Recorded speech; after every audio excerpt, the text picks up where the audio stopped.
Let us study electric current. What is an electric current? We have already seen what do we mean by an electric current. An electric current is the flow of electrons through a conductor. Current I is defined as the charge passing through a conductor in unit time. Now let us take, suppose if charge Q is flowing through the cross section of a conductor in time t, then it is given by I is equal to Q upon T, right? The unit of charge in SI unit is expressed in coulomb.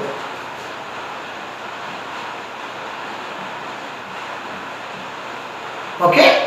Current is expressed in, now this current is expressed in ampere, A-M-P-E-R-E, ampere, and it is written by capital A. The charge of one electron is 1.6 into 10 raised to minus 19. Now charge is expressed in what? Coulomb.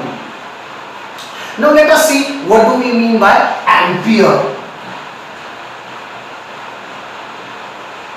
What will be an ampere?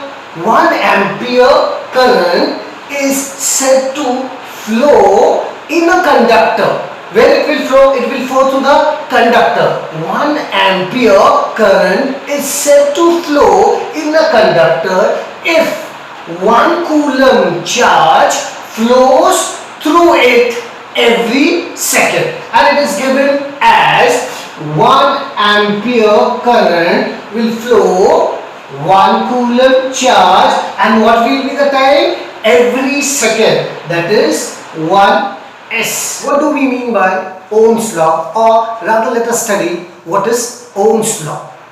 The relationship between the current flowing through the wire and the potential difference between its end can be obtained by a law given to us by a German scientist. And what was the name of that German scientist? The name of that German scientist was George Simon Ohm, which was called as Ohm's law. Now what did he state in this law? Let us learn this. If the physical state of the conductor, remains constant, the physical state is constant. If the physical state of a conductor remains constant, the current flowing through it is directly proportional to the potential difference between the two ends. The current flowing through it is directly proportional to the potential difference between the two ends. That can be written as I directly proportional to the potential difference. Now this directly proportional I want to remove. So what I will add? I is equal to K into V, where K is equal to the constant of proportionality.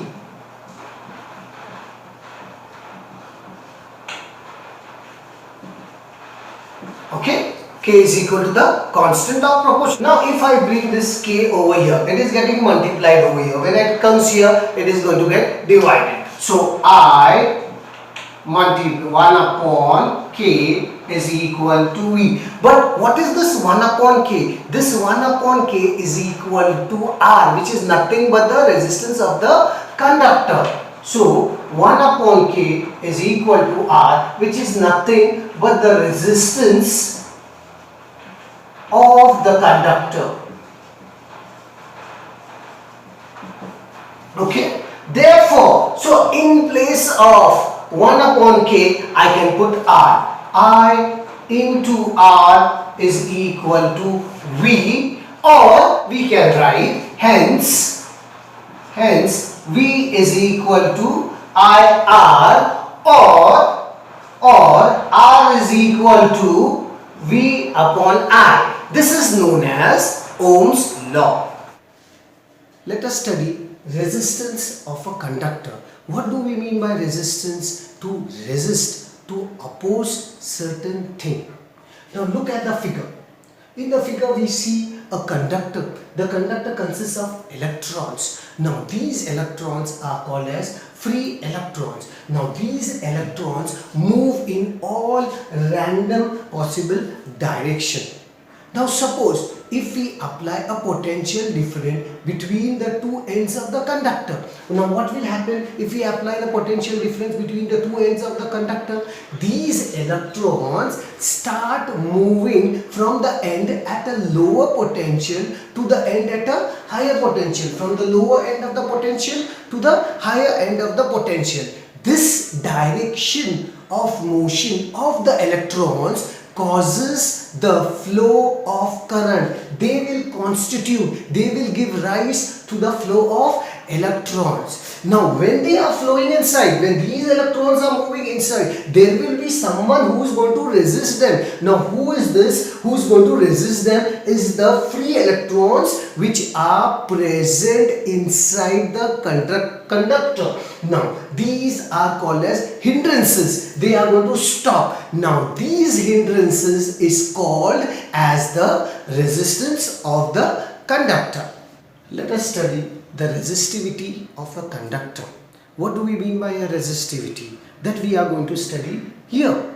At a given temperature, the resistance R of a conductor depends upon certain factors. Now what are these factors? We will see. One factor is the length of the conductor, other factor is the area of the cross section, and the third factor is the material which it's made up of. If R is the resistance of the conductor, suppose R is the resistance of the conductor, L is the length of the conductor, and A is the area of the cross section of the conductor, then R, that is the resistance, is directly proportional to the length of the conductor. Now here also R is inversely proportional to the area of the cross section, that is R inversely proportional to the area of the cross section. Now I want to remove this proportionality sign. Therefore R is equal to rho, I have added rho, L upon A, that is R rho L upon A. Now this is called as the constant of proportionality, and it is also called as the resistivity of the material. Now the unit of resistivity in SI unit is ohm meter. Ohm meter. Right? Now how it has been symbol? Ohm sign and meter.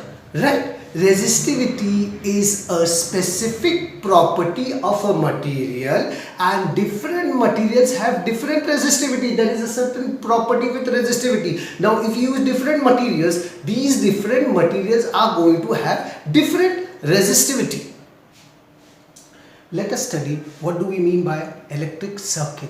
A continuous path of an electric current through the conducting wires connected to the two ends of a cell and other resistance is called an electric circuit. That means this conducting wires which are connected between the two ends of the cell, a continuous flow, is called as an electric circuit. If you look at the figure, we come to know there are special symbols used for each component. Now this figure is called as an electric circuit. Now in this figure we have used an ammeter. Now what is the use of this ammeter? This ammeter is used to measure the current.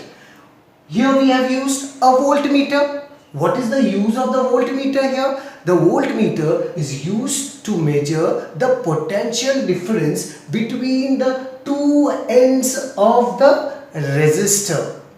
As the voltmeter has a very high resistance, now this voltmeter has got a very high resistance, so only very small current flows through it. Study the symbols for the components of an electric circuit. Just now we saw an electric circuit. Now in that electric circuit there were certain components used, and these components had various symbols. Let us study them one by one. What are the symbols and what are the uses of this symbol?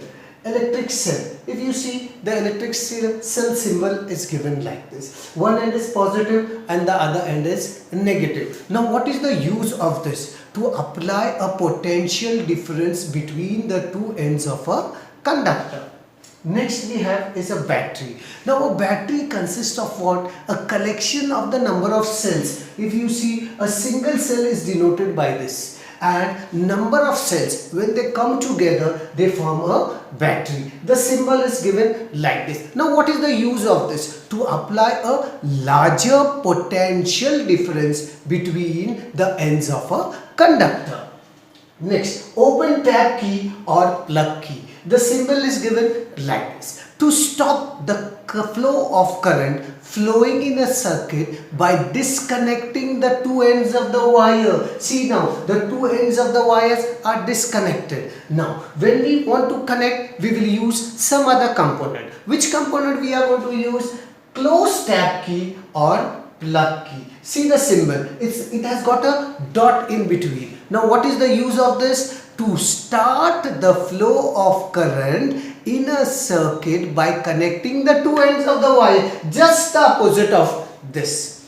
Next, connecting wires, which were also called as conducting wires. It is a straight line which symbolizes the conducting wires. Crossing wire, see the symbol of the crossing wires. Now what is the use of this? To show wires which cross but are not connected. They are not connected, they are just crossing. Light bulb, a bulb. You can see the symbol of the bulb. One symbol is here, the other symbol shows that it is glowing. What is the use? To test the flow of electricity. Light current is flowing, unlighted current is not flowing. Now if you see, this is a lighted current, which the other one is an unlighted current. Resistance. Just now we studied about the resistance, their resistivity, its property. Now how is its symbol? We have already seen its symbol. See, its symbol is given like this, resistance. Now what is the use of this? To control the flow of current in the circuit.